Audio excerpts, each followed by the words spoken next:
Metapixel is a powerful tool to track user behaviors, campaign performance, and more.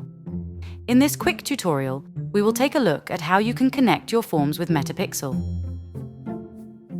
Before we start, you need to have a Meta account with Meta Ads Manager access, a Forms app premium plan where you set a custom domain for your forms,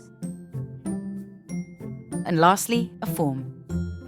If you don't have one of these, check our description panel to find guides. Assuming you have these ready, let's get started. First, log into your Meta Business account and select Brand Safety from the menu. On the Domains section, you can add a new domain by clicking the Add button and choosing Create a new domain. Just enter the domain name you have registered for your forms on Forms app here. After adding the domain, open the menu under Verify your domain and choose Upload an HTML file to your root directory. On this screen, you can find the HTML verification file. Make sure to copy it for later.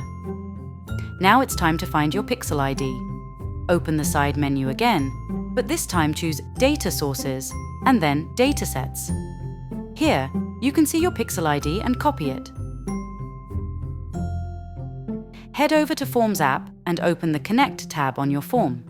Finally, paste your Pixel ID and HTML verification link, then open the consent mode for accurate results. That's it! By following these steps, you can now integrate Metapixel into your forms to track them and measure how well they perform. If you find this tutorial helpful, subscribe and like to let us know. Check out our other videos to see how you can create better forms.